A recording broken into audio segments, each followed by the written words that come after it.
میدان کرب و بلا میں امام علی مقام اپنا سر رکھے ہوئے ہیں، اور جب سر کو تن سے جدا کیا گیا تو ایک خون کا جب فوارہ نکلا تو اسی کے ساتھ ساتھ ایسا نور نکلا جس نور سے ساری کائنات منور ہو گئی، ان شعاعوں سے کائنات منور ہو گئی۔ حضرت امام علی مقام امام حسین کے سر پاک کو جب نیزے پر چڑھا کر کے جب ظالم یزیدی دمشق لے جانے لگے تو کسی نے دیکھا کہ امام پاک کا سر اس کا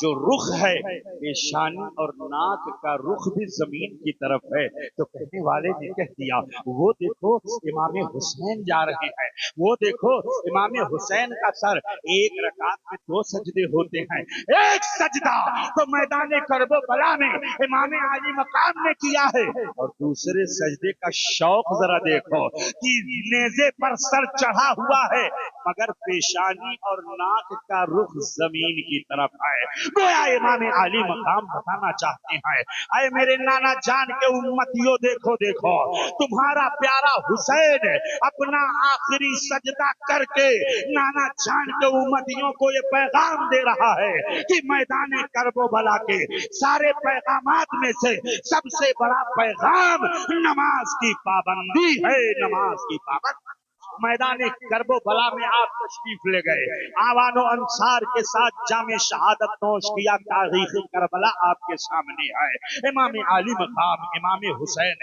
رضی اللہ تعالیٰ و ارضاہ عنہ کو کیا ضرورت پڑی، میدان کرب و بلا گئے، اور میدان کرب و بلا میں جانے کے بعد آوان و انصار کے ساتھ اپنے بھانجوں اور اپنے بھتیجوں کے ساتھ سب کچھ لٹا دیا۔ لٹایا کس لیے لٹایا؟ تاکہ نانا جان کے دین کو بقا مل جائے۔ نانا دین نے جو شجر اسلام لگایا ہے اس شجر اسلام میں ہمیشہ کے لیے سرسبزی و شادابی پائی جائے، شجر اسلام ہمیشہ لہلہاتا رہے، اور چمنستان فاطمی کے پھول ہمیشہ اپنی خوشبوؤں سے پوری دنیا کو محظوظ کرتے رہے۔ امام علی مقام امام حسین رضی اللہ عنہ وارضاہ نے اسی لیے تو یزید کے ہاتھ میں ہاتھ نہیں دیا تھا۔ آج ہم اور آپ لہو لعب میں مشغول ہوتے ہیں، ہماری قوم کا نوجوان ہے جو شادی کے موقع پر ڈی جے بجاتا ہے، شادی کے موقع پر آلات لہو لعب کا شکار ہوتا ہے۔ آج ہم حسینی ہونے کا دعویٰ تو کرتے ہیں مگر ہمارا کردار حسینی ہے کہ نہیں ہے؟ ذرا ہم اپنے قلب کا جائزہ لیں اور اپنے گریبان کا جائزہ لیں، ہمارا ماحول حسینی ہے کہ نہیں؟ ہمارا شمع معاشرہ حسینی ہے کہ نہیں؟ ہم صرف حسینی ہونے کا دعویٰ کرتے ہیں، اور میں کہتا ہوں جلسہ کرا لینا یہ کامیابی کی ضمانت نہیں ہے۔ حسین کی سیرت اپنا کر کے پورے سال امام حسین کے سیرت و کردار کو لے کر کے اپنی زندگی گزارنا یہ کامیابی ہے اور یہ کامرانی ہے۔ ورنہ یاد رکھو ایک جلسے نہیں ہزاروں جلسے کرا لو، ایسے جلسوں سے کوئی فائدہ نہیں ہے۔ ہمارا کردار حسینی ہونا چاہیے، ہمارا اخلاق حسینی ہونا چاہیے، ہماری صبح و شام حسینی ہونا چاہیے۔ ذرا غور فرمائیے، آج ہم سے نمازیں ترک ہو جا رہی ہیں، ہم میں سے کتنے بھی ایسی مائیں بہنیں ہوں گی جنہوں نے عشاء کی نماز نہیں پڑھا ہوگا؟ ہم میں سے کتنے ایسے لوگ اسی جلسے میں بیٹھے ہوں گے جنہوں نے عشاء کی نماز نہیں پڑھا ہے،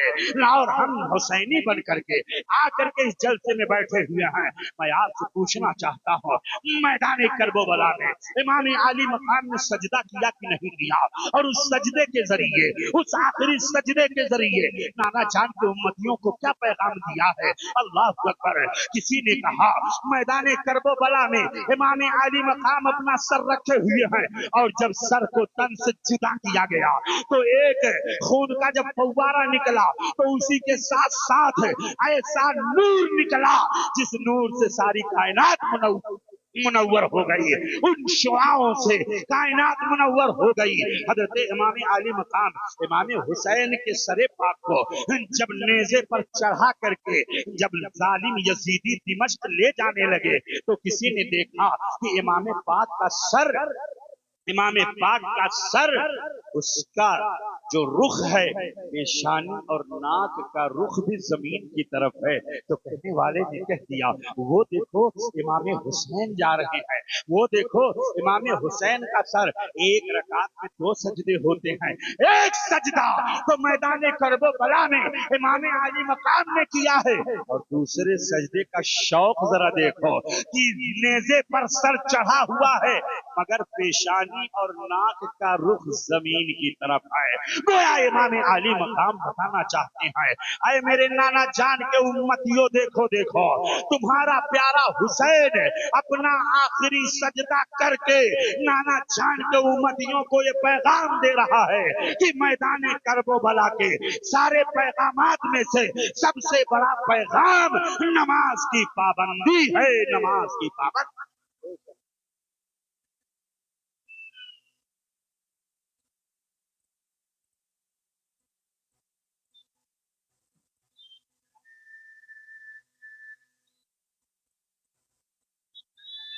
یزید شراب بھی پیتا تھا، یزید فاسق و فاجر تھا، بدکار تھا، گنہگار تھا، اس لیے وہ امارت کا حق نہیں رکھتا تھا، اس لیے امام علی مقام نے اس کے ہاتھ میں ہاتھ نہ دیا نا، یہی تو وجہ ہوئی، ورنہ تو بہت سارے آفر دیے گئے تھے، حسین آ جاؤ میرے پاس تمہیں حکومت مل جائے گی، میرے پاس آ جاؤ تمہیں دولت مل جائے گی، میرے پاس آ جاؤ شام کی حکومت مل جائے گی، لیکن امام علی مقام امام حسین رضی اللہ تعالی وہ ارضاہ اللہ نے تربیت پائی تھی بارگاہ رسول اللہ، آقائے کونین صلی اللہ علیہ وسلم کی بارگاہ سے انہیں تربیت ملی تھی۔ امام علی مقام کی سیرت کو ذرا دیکھو، اور کربلا معلی سے جو ہمیں پیغام مل رہا ہے، نانا جان کے امتیوں کو اسی پیغام پر عمل کرنا ہوگا تبھی کامیابی ملے گی۔ آج پوری دنیا میں مسلمان جس قدر درد و کرب میں مبتلا ہے، کسی سے مخفی نہیں ہے، کسی سے پوشیدہ نہیں ہے، گزشتہ 20 سالوں سے امت مسلمہ جس درد و کرب کے ساتھ زندگی گزار رہی ہے، چاہے وہ بوسنیا ہو، چیچنیا ہو، افغانستان ہو، عراق ہو، شام کی سرزمین ہو، ہندوستان کی سرزمین ہو، آپ جہاں جہاں امت مسلمہ پائی جا رہی ہے ان کے خون سے ہولی کھیلی جا رہی ہے۔ آپ سے میں پوچھنا چاہتا ہوں اپنے کردار کا آپ نے جائزہ لیا، اپنے اخلاق کا آپ نے جائزہ لیا، اپنے گریبان میں منہ ڈال کر کے دیکھا کہ محمد سے وفا تو نے تو ہم تیرے ہیں، یہ جہاں چیز ہے کیا لوح قلم تیرے ہیں۔ امام علی مقام امام حسین رضی اللہ تعالیٰ وارضاہ عنہ کے نانا جان ہم سب کے آقا و مولا جناب محمد الرسول اللہ صلی اللہ علیہ وسلم نے ارشاد فرمایا تھا اے لوگو میں آلات لہو لعب کو اپنے پاؤں تلے رونق دے رہا ہوں، زمانے جاہلیت کے سارے معاملات کو اپنے پاؤں تلے میں رونق دے رہا ہوں، اپنے امتیوں کو میں یہ پیغام دے رہا ہوں یہ کرنا یہ کرنا یہ کرنا، یہ نہ کرنا یہ نہ کرنا یہ نہ کرنا، بے حیائیوں کے قریب نہ جانا، بے حیائیوں کے قریب نہ جانا، نمازوں کی پابندی کرتے رہنا، عورتوں کے حقوق کی پاسداری کرنا، معاشرے میں اصلاح کی کوشش کرنا، ایک دوسرے کو تبلیغ کرتے رہنا، نبی کونین صلی اللہ علیہ وسلم کے ان پیغامات کو جو آقائے کونین صلی اللہ علیہ وسلم نے حجۃ الوداع کے خطبے میں ارشاد فرمایا ہے، قسم خدا کی امت کے لوگ اگر اسی خطبے کے احکامات پر عمل کر لے تو ان کی دنیا بھی سدھر جائے گی اور آخرت میں بھی روشنی حاصل ہو جائے گی، کامیابی قدموں کو چومے گی۔ اس لیے آؤ ذرا دیکھو اب اس عظمت رفتہ کو ہمیں حاصل کرنا ہے۔ پوری دنیا میں بہت ذلت و رسوائی کا منہ دیکھ چکے ہم پوری دنیا میں ذلیل ہو رہے ہیں۔ وما اصابکم من مصیبت فبما کسبت ایدیکم، تمہیں جو کچھ مصیبتیں پہنچتی ہیں وہ تمہارے اپنے ہاتھوں کے کرتوت ہیں، وہ تمہارے اپنے ہاتھوں کی کمائی ہے، یہ ہم نہیں کہہ رہے ہیں، رب کا قرآن کہہ رہا ہے۔ آیت کریمہ ارشاد کر فرما رہی ہے، آیت کریمہ کہہ رہی ہے، آیت کریمہ بمانگے توہل اعلان کر رہی ہے۔ آؤ ذرا دیکھو، اس لیے ہمیں ضرورت ہے اپنے معاشرے میں جب شادی کا ماحول ہو تو نہ ڈی جے بجائے، نہ آلات لہو لعب لے کر کے آئے، نہ ناچنے اور گانے کا ماحول پیدا کریں۔ اپنے دل کو اور اپنے قلب کا جائزہ لو۔ نبی کونین کا مشن یہی تھا، صحابہ کرام کا مشن یہی تھا، اہل بیت اطہار کا مشن یہی تھا، حسین اعظم کا مشن یہی تھا، امام حسن کا مشن یہی تھا، تابعین کا مشن یہی تھا، تمام انبیاء کرام کا مشن یہی تھا۔ انبیاء کرام سے لے کر کے آقائے دو جہاں صلی اللہ علیہ وسلم تک، اور پھر صحابہ، تابعین، تبع تابعین، ائمہ مجتہدین، خلفائے راشدین، اولیاء کاملین، علماء ربانین، سب کا مشن ایک ہے، اور وہ مشن یہی ہے کہ اسلام کے اصولوں کی پابندی کی جائے، اور جو گناہ کے کام ہے اس سے رک جایا جائے، تاکہ معاشرے میں امن ہو، معاشرے میں چین ہو، اور معاشرے میں سکون ہو۔ بابا نعرہ تکبیر، نعرہ رسالت، بس لگے اعلی حضرت، نعرہ حیدری۔ جواب نہیں مل رہا ہے، اتنا زوردار نعرہ پوری طاقت کے ساتھ لگا رہے ہیں، کاش کہ آپ بھی ان کے سپاہی بن جاؤ۔ آپ کی زبان سے نعرے کا جواب۔ ناظم رضا خلیلی صاحب نقیب اہل سنت، انہیں بھی نعرہ لگایا، مگر نعرہ تو لگایا مگر آپ کی زبان سے اللہ اکبر نہیں۔ نعرہ لگانے سے کچھ نہیں ہوگا، صرف ہم نعرہ لگا لگا کر کے جوش اور جذبات میں ہم اپنے آپ کو کھو بیٹھے۔ اب نعرہ لگانے کی ضرورت نہیں، اب فیلڈ میں کام کرنے کی ضرورت ہے، اب میدان عمل میں اترنے کی ضرورت ہے۔ آج ہماری قوم کا 16 سالہ بچہ موبائل لیے ہوئے ہے بیچارہ، اور لگا ہوا ہے، بالکل ایسا لگ رہا ہے جیسے پوری کمپنی اس کے ہاتھ میں ہے، اور اتنا مشغول ہے بیچارہ، اتنا کام کر رہا ہے کہ واٹس ایپ، فیس بک، ٹویٹر سے لگا ہوا ہے۔ بربادی اپنے ہاتھ میں لیے ہوئے خود بھی برباد ہو رہا ہے، اور دوسرے بچوں کو بھی برباد کر رہا ہے۔ معاشرے میں ہمارے بچے موبائل کا استعمال کر کے آج 2 سال کے بچوں کو موٹا موٹا چشمہ لگ رہا ہے، 2 سال کے بچوں کو موٹا موٹا چشمہ، حیرت ہوتی ہے۔ اور مائیں بہنیں بھی بالکل فارغ ہو گئی ہیں پاکستانی سیریل دیکھنے کے لیے۔ پاکستانی سیریل، لا حول ولا قوت الا باللہ العلی العظیم۔ کنیزان فاطمہ ہو تم، خاتون جنت فاطمہ الزہرا کی بارگاہ میں کون سا منہ لے کر جاؤ گی؟ خاتون جنت کا حال تو یہ ہے کہ ان کی عبادت، ان کا تقوی، ان کے شب و روز عبادتوں کا حال اگر آپ دیکھیں تو آپ کا ایمان روشن ہو جائے گا۔ چھوٹی چھوٹی راتیں ہیں،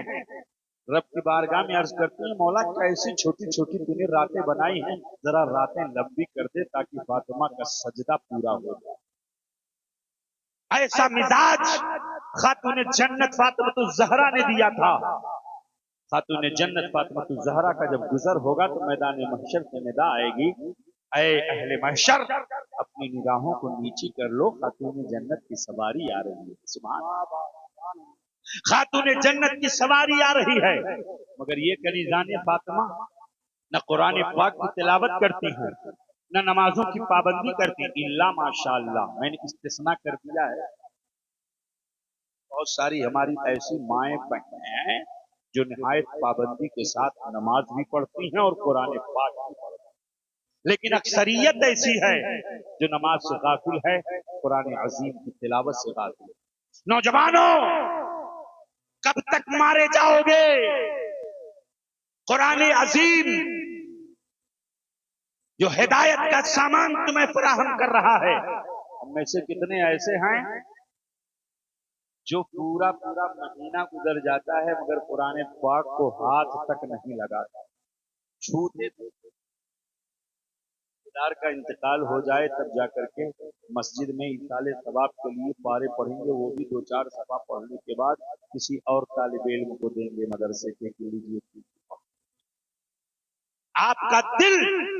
قرآن عظیم کی تلاوت میں نہیں لگ رہا، آپ نماز میں جاتے ہو مگر نماز میں جیسے ہی امام صاحب نے دو رکعت پڑھنے کے بعد مسجد سے ایسے بھاگ رہے ہیں جیسے جیل سے نکل رہے، اس کا مطلب یہ ہوا کہ دل نہیں لگ رہا، اس کا مطلب یہ ہوا کہ آپ کا دل عبادتوں میں نہیں لگ رہا ہے، آپ قرآن عظیم کی تلاوت سے غافل، نماز میں آپ کا دل نہیں، مسجدوں میں آپ تھوڑی دیر کے لیے بیٹھنا بھی گوارا نہیں کر رہے، جبکہ نماز کا انتظار بھی نماز ہی ہے۔ سبحان اللہ، آقا فرماتے ہیں انتظار الصلاۃ، نماز کا انتظار بھی نماز ہی ہے۔ تو ہمیں اپنے قلب کا جائزہ لینے کی ضرورت ہے، ہمیں اپنے دل کا جائزہ لینے کی ضرورت ہے۔ امام علی مقام امام حسین رضی اللہ تعالیٰ وارضاہ عنہ کے ساتھ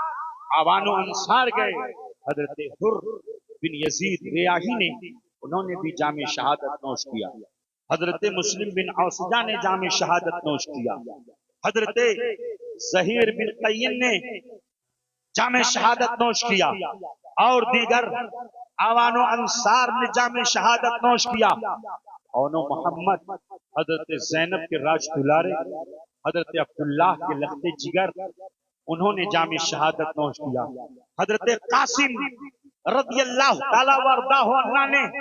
ابھرتی ہوئی جوانی ہے، نوجوانوں ذرا غور تو کرو، میدان کرب و بلا سے کیا پیغام تمہیں ملا ہے۔ آج اذان ہوتی ہے مسجد سے مگر آپ کے کان میں اذان کی آواز جاتی ہے مگر آپ اذان سن کر کے نماز کی طرف نہیں آتے، کبریائی رب کی بیان نہیں کرتے ہو، آقا کونین صلی اللہ علیہ وسلم کی رسالت آپ اس کا جواب نہیں دیتے ہو، باتیں میں مشغول رہتے ہو، گفتگو میں مشغول رہتے ہو۔ تاریخ شاہد ہے حضرت بلال مدینہ منورہ میں جب اپنے گھر سے نکلتے تھے اور مسجد میں آ کر کے اذان دینے کے لیے جب اپنے گھر سے نکلتے تھے تو فرماتے ہیں کہ اس وقت کا حال یہ تھا کہ جب میں اپنے گھر سے نکلتا تھا تو ہر گھر سے مجھے قرآن عظیم کی تلاوت کی آواز سنائی دے، اور آج ایک مؤذن اگر اذان دینے کے لیے نکلتا ہے تو شاذ و نادر کوئی ایسا گھر ہو جہاں پر وضو بنانے اور قرآن عظیم کی تلاوت کی آواز آ رہا ہے، پورا محلہ سوتا ہے، اور 1-2 بجے 1-2 گھنٹہ نہیں بلکہ 10-10 بجے رات، 10-10 بجے دن تک، 11-11 بجے دن تک، وجہ آپ 2 بجے تک جاگتے ہیں، آپ 2 بجے تک جاگو گے تو آپ 10 بجے تک سو گے۔ میری قوم کے نوجوانوں، حضرت قاسم نے اسلام کی بقا کے لیے، قرآن عظیم کے اصولوں کی حفاظت کے لیے اپنا سب کچھ قربان کر دیا، جوانی قربان کر دیا، بچپنا قربان ہوا میدان کرب و بلا میں، جوانی قربان ہوئی میدان کرب و بلا میں، حضرت عباس علمدار کا بازو کٹا میدان کرب و بلا میں، میدان کرب و بلا میں امام علی مقام امام حسین رضی اللہ تعالیٰ وارضاہ عنہ نے خود بھی جام شہادت نوش کیا، اور آنے والے یوم عاشورہ 10ویں محرم الحرام شریف کا وہ بابرکت دن کہ جس دن سانحہ کربلا رونما ہوا اور تاریخ میں وہ دن رقم کر دیا گیا، امام علی مقام امام حسین رضی اللہ تعالی وارضاہ عنہ نے جو پیغام دیا، آج امت اس طرح بگڑ گئے ہیں، ڈھول تاشا مجیرہ نہ جانے کیسی کیسی خرافات و بدعات میں امت کھو چکی ہے، اور انہیں بدعات و خرافات کا نتیجہ ہے کہ ایسے ظالموں کو مسلط کر دیا گیا ہے جو تمہاری گردن مڑوڑ رہے ہیں، مگر پھر بھی ہم سیدھے راستے پر آنے کے لیے تیار نہیں، پھر بھی ہم سیدھے راستے پر آنے کے لیے تیار نہیں ہے۔ نمازوں کی پابندی میں قرآن عظیم کی تلاوت غلط روی سے منازل کا بہت بڑھتا ہے،